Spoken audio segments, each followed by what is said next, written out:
Muito bem, é hora de focar na sua saúde, é hora de pensar em como você pode levar a sua vida de uma maneira mais leve, mais plena, mais feliz, porque sem saúde fica difícil sorrir, fica difícil realmente ser feliz. No programa de hoje a gente vai falar sobre intestino preso, mas antes eu quero trazer uma reflexão aqui. Patanjali disse o seguinte: quando você está inspirado por um grande propósito, por um projeto extraordinário, todos os seus pensamentos rompem seus limites. Você sabe do que eu estou falando, né? Quando você tem um sonho, um ideal, quer muito alcançar uma coisa, não há limites. Você arranja estratégias, arranja meios para alcançar aquilo. Eu espero que você faça isso com relação à sua saúde também. E a gente está aqui na torcida e está aqui para inspirar você também a realizar essas mudanças tão necessárias para mim e para a sua vida. Tá afim? Vamos juntos, está começando o programa Vida e Saúde e eu estou recebendo aqui hoje o Dr. Daniel Duarte e ele vai falar um pouquinho para a gente sobre esse problema que afeta principalmente, doutor, as mulheres. Obrigada pela participação aqui no Vida e Saúde hoje. Ok. É interessante que as mulheres têm o dobro de incidência de constipação intestinal do que os homens. São mais premiados do que os homens. Na realidade, isso aí também tem um aspecto assim, envolvendo cerca de 16% da população em geral convive com a constipação intestinal. Mas às vezes é difícil você caracterizar a constipação intestinal, os sintomas. Existe um chamado consenso de Roma, que é os especialistas do mundo se reúnem a cada 4 anos, por aí assim, em Roma, lá, e discute o assunto, os assuntos de gastroenterologia. E a constipação é uma delas. Então, determinar alguns fatores aí que pode classificar a doença. Por exemplo, aqueles que têm menos de 3 evacuações por semana pode ser considerado um constipado, tá? Ou também outros fatores, por exemplo, 1/4 das evacuações tem aquela sensação de evacuação incompleta. Ou seja, vai no banheiro, mas ainda não sai assim aliviado. Aliviado, correto. Outros 1/4, 25% aí, tem aquelas fezes endurecidas, ressecadas, chamadas fezes encíbalos. Alguém pode lembrar assim, o cocô do cabrito, se alguém já viu o cocô do cabrito, lembra aquele aspecto assim, tá? Outros fatores também é a presença de dor, né? Aquele desconforto, a distensão e assim por diante, ok? Então, tem a ver com constipação, não, o intestino preso, tem a ver com frequência, quantas vezes por semana você vai ao banheiro e vai pensando aí você, será que é o seu caso? Será que você foi ontem ao banheiro? O que seria considerado normal? Tem a ver com frequência, então, e também a textura do cocô. Exato. Mas existe um mito, às vezes aí, que você tem que ir no banheiro quantas vezes você come. Isso é um mito, né? Você come geralmente 3 vezes por dia, geralmente a gente lembra 3 vezes por dia, deve ter 3 vezes por dia no banheiro. Não, isso é um mito. É tá? demais da conta. É um mito, né? É interessante o seguinte, classifica aqueles que têm menos de 3 evacuações por semana como constipado. Mas ok? aquele que vai todos os dias ao banheiro, para fazer o número 2, hein, gente? É considerado saudável, doutor? É considerado saudável, desde que ele não tem outros sintomas que pode comprometer, por exemplo, sangramento, às vezes a presença de muco, o catarro nas fezes, tá? Pode ser sintoma, alarme de alguma outra doença que pode estar comprometendo o intestino, ok? Existem diversas causas que determinam a questão da constipação. Por exemplo, os idosos são mais afetados com a constipação do que os mais jovens. Sim. Por quê? São mais limitados na locomoção, né? Acamados, vários medicamentos. Alguns medicamentos podem desenvolver a constipação, remédio para coração, pressão, tá? Diabetes, outros problemas como acidente vascular cerebral, tumores no intestino, câncer coloretal, pode dificultar a constipação também, que pode aparecer do nada, né? Então, está sempre alerta. Quando tem emagrecimento, anemia, ou presença de sangue nas fezes, ou muco, catarro nas fezes, também é um sintoma alarmante que precisa chamar a atenção das pessoas, tá? E muitas vezes a alimentação incorreta, né? Com deficiência de fibras. E também de água, esquecer de hidratar o organismo e o intestino. Olha só quanta coisa só para começar esse assunto. Você quer saber como funciona, desde que o alimento entra pela boca, como é que funciona esse processo até chegar no intestino? A gente preparou uma animação aqui para você tentar entender melhor e eu quero que o doutor vá explicando para a gente, doutor, o que está acontecendo aqui. Ok. Aqui nós temos esse amarelo aqui, o intestino delgado, aonde ocorre a maior parte da absorção dos alimentos, ok? O intestino delgado aqui, esse amarelo aqui, onde ocorre a maior absorção dos alimentos, vitaminas, minerais, assim por diante. Essas imagens aqui são a mucosa do intestino delgado, principalmente ali, onde ocorrem as criptas intestinais, onde ocorre essa absorção, ok? Aqui a gente está vendo, rapidamente passou ali, o intestino movimentando. Ali, esse é o intestino delgado, esse mais escuro aqui é o intestino grosso, né? Aonde é formado, olha, esse escuro aqui, em volta é o intestino grosso. Ele começa aqui, dá essa volta toda e vem terminar aqui no reto, no ânus, né? Que é a saída aqui, a defecação quando ocorre por esse sistema aqui. Intestino grosso até o ânus lá. Então, depois do estômago, desce primeiro para o delgado, aí ele faz também tem bastante, ele é bem comprido também, esse esticado, né? É longo, mais de 2 metros. Aqui a absorção acontecendo, então a gente, são pequenos vasos. Isso, aqui são os movimentos de peristalse do intestino, tá? O movimento que o intestino faz para expulsar o bolo fecal, ok? Entendi.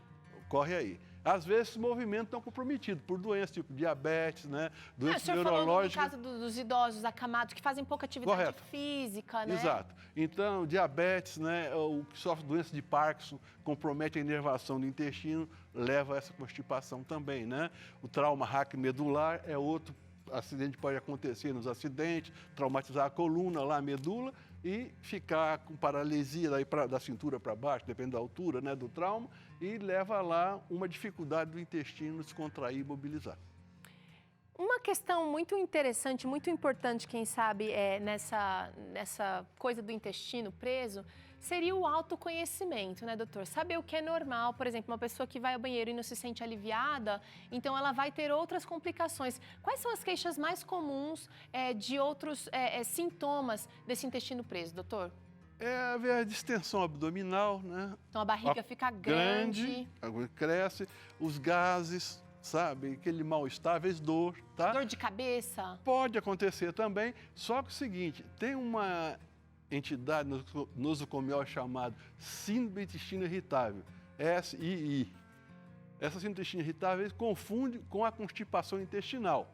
Então, muito cuidado para não confundir essas coisas assim, que os sintomas são parecidos. Entendi. Mas a síndrome do intestino irritável, a dor, o desconforto abdominal é maior do que na constipação. Doutor, a gente tem aqui um aparelho para mostrar também como é que funciona a entrada do alimento e também depois a digestão. Nós temos aqui, olha, o alimento entra pela boca, desce pelo esôfago, isso aqui é o esôfago, ok? E chega ao estômago. Aqui começa o processo de digestão, digerir os alimentos. Do estômago vem para o duodeno, depois para o intestino delgado, que é esse daqui, e por último, então, chega ao intestino grosso, chamado aqui colo direito, né? O colo transverso, perdão, é essa porção aqui, ó, colo transverso, e depois o colo esquerdo, que vai até o reto e o ânus ali, tá? Então, os alimentos vão seguindo essa ordem aqui. Ele começa a absorção no estômago, uma parte, e o restante aqui no intestino delgado e uma pequena parte também no colo. Pode colocar aqui, doutor, que eu acho que a gente não vai demonstrar, mas eu queria saber o seguinte, existem doenças que podem ser ocasionadas por causa de um intestino preso, porque a longo prazo, sei lá, uma vida, 10, 15, 20 anos de intestino não funcionando legal, outras doenças podem vir ou não? É raro essas outras doenças do intestino preso, mas é o desconforto, aquele mal-estar, tá? Às vezes o acúmulo de fezes no intestino lá, aquele chamado um bolo mais acentuado de fezes, chamado fecaloma, que causa, às vezes, extravasamento independente lá no ânus lá. Isso seria uma situação mais grave? Quando há aquela constipação mais séria, a formação do bolo fecal e não consegue a eliminação, a exoneração desse bolo fecal, né? Então, isso, prostração, doenças crônicas, né? Pessoa acamada, falta de atividade física, então favorece isso daí. Bom, E o doutor Daniel mencionou aqui também a importância de uma alimentação saudável para manter o intestino funcionando em dia. Quero saber, doutor, que alimentos são esses que a gente precisa diariamente? E especialmente mulherada, vem cá, dá uma olhada em como você pode melhorar a sua alimentação para sair dessa estatística aí dos 2/3 de mulheres que têm problemas com o intestino preso. Eu percebo também, doutor, que o intestino muda durante o ciclo menstrual, o ciclo mensal que a mulher passa. Os hormônios também estão relacionados com a evacuação? Tem uma interação. O hormônio também, isso daí pode afetar um pouco isso daí, sabe? Tá. Ainda mais aquela que às vezes tem endometriose, né? Aquela endometriose, às vezes dá mais desconforto, né? Prende um pouco mais o intestino nessa fase da ovulação, hormonal, assim por diante. Tá. Tá? Mas o importante é o seguinte, é uma alimentação que deve ser rica em fibra. A gente tem aqui vários alimentos ricos em fibras. Nós temos aqui, né, as verduras, né, diversas, alface, agrião, espinafre, outras coisas mais, repolho, né? Aqui está só uma amostra, né? O Brasil é tão rico, né, doutor? É rico, felizmente é rico, né? E ali as leguminosas, feijões, lentilha, grão de bico, assim por diante, que é uma fonte de proteína também, né? As hortaliças ali como berinjela, né? Tomate, beterraba, tem uma série de alimentos que são ricos em fibras. Isso é importante para o intestino, porque essas fibras vão atuar lá no intestino, as fibras solúveis e insolúveis, descomposição, fibras solúveis e insolúveis, ok? Então, isso vai fazer com que o trânsito intestinal seja acelerado, né? Também ocorre naqueles que têm trânsito acelerado, diarreia, que as fibras podem ajudar nisso também. Então, as fibras solúveis são mais sensíveis à degradação das bactérias do intestino, tá? Uma coisa que chama atenção, às vezes as leguminosas, assim, repolho, brócolis, couve-flor, essas coisas, há uma maior formação de gases no intestino quando a pessoa alimenta com esse tipo de alimentos. Mas o que acontece? É que as fibras solúveis desses alimentos sofrem a ação das bactérias, principalmente no intestino grosso, dá uma fermentação, tal, forma um acúmulo de gás, às vezes dá um certo desconforto, pode acontecer. Mas isso daí não é maléfico. Pelo contrário, alguns estudiosos acham que esses gases formados, degradação das fibras lá no intestino grosso lá, oferece proteção contra o câncer. Olha só, então... Isso é meio controverso. Matéria de estudo ainda. É controverso, mas tem esses estudos que demonstram isso daí. Então, a importância das fibras, né, nos alimentos, verduras, legumes, frutos, os cereais integrais e assim por diante. O papaya também é bem famoso por fazer milagres no intestino, doutor. Tem gente que come até com semente. Ajuda bastante, né? O mamão. A mexerica é outra coisa, que eu não tenho plena safra da mexerica. Você comer uma mexeriquinha, Delícia. 2 mexericas à noite, assim, vai dormir, a gente ajuda o intestino a funcionar no outro dia, tá? Agora, não se esqueça de uma coisa importante, água. Tá. Água. Hidratar o intestino, o bolo fecal ali por diante. Por quê?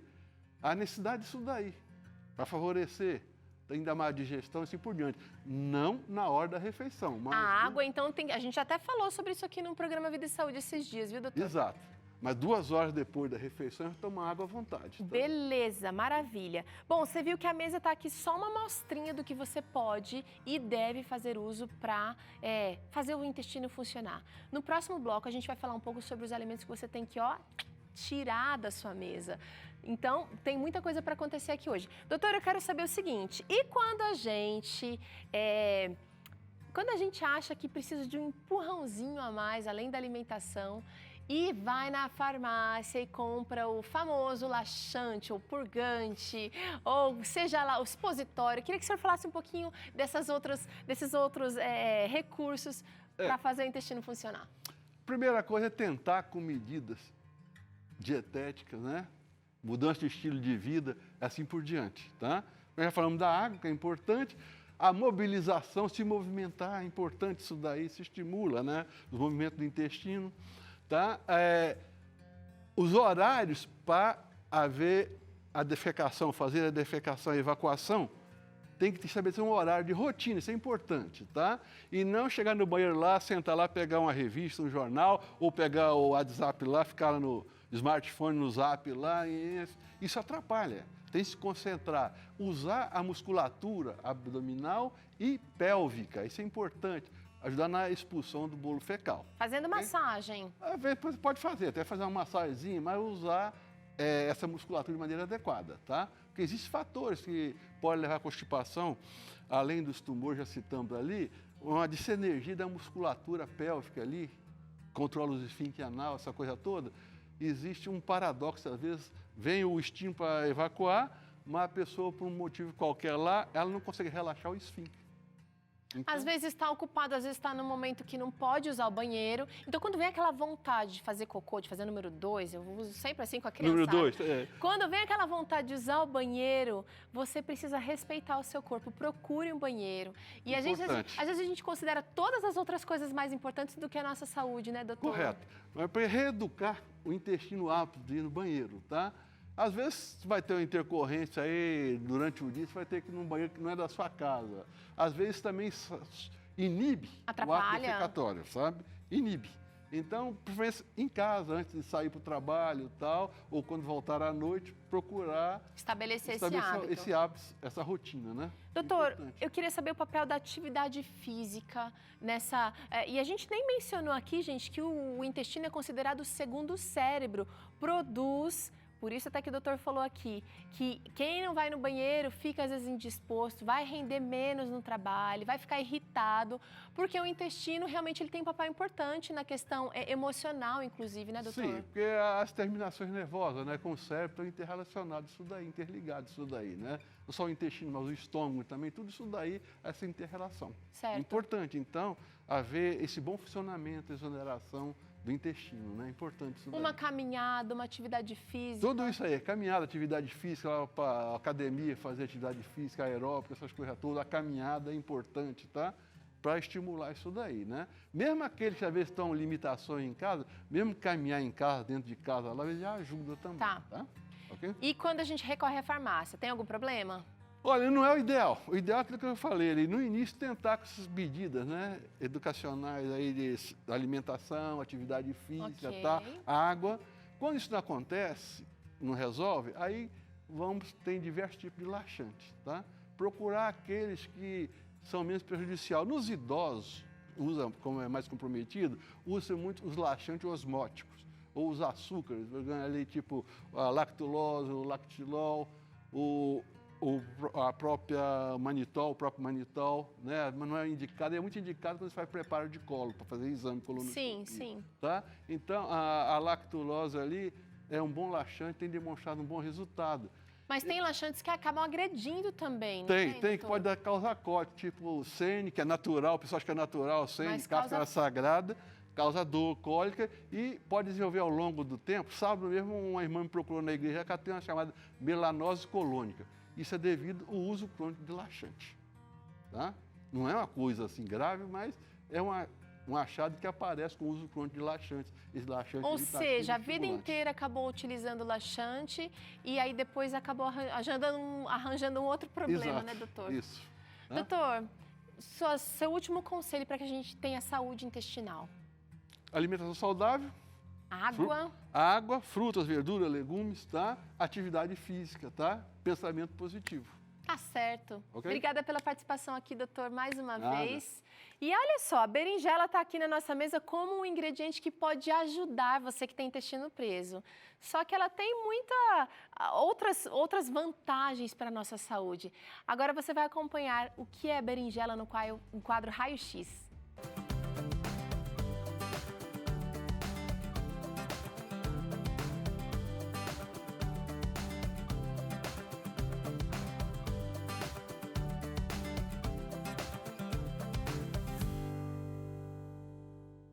Olha só que coisa mais linda essa berinjela!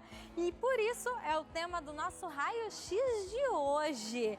Ela tem no Brasil todo e é usada em diversas receitas. Não sei se você aí de casa gosta, eu pelo menos amo berinjela. Mas você sabia que ela tem muitos benefícios para a nossa saúde? É por isso que a gente vai falar sobre esse alimento tão rico. Realmente, para quem quer perder uns quilinhos, a berinjela é um alimento pouco calórico. Mas muito mais que isso, ela é rica em fibras, o que ajuda e muito a nossa saúde intestinal. Para quem ainda não dá nada para esse vegetal, a berinjela tem manganês, cobre e potássio, que deixa seus ossos bem fortes. Outro benefício da berinjela é o fato dela fortalecer o sistema imunológico, por ter zinco e também ajudar o sistema nervoso, pois ela é rica em vitaminas do complexo B. Viu quanta coisa boa tem esse vegetal? Agora é só incluir ele na sua alimentação. Adoro berinjela e ela é super versátil. Tem muitas receitas aqui do programa Vida e Saúde com berinjela. Se você quiser saber, tá lá no nosso blog, novotempo.com/vida e saúde. E olha só, a gente faz uma pausa agora. Na volta, você acompanha aqui os alimentos que você deve evitar se você quiser ter um intestino funcionando bem. E ainda tem receita saudável por aqui, chucrute probiótico. Tudo isso é Vida e Saúde. Não sai daí não, a gente já volta.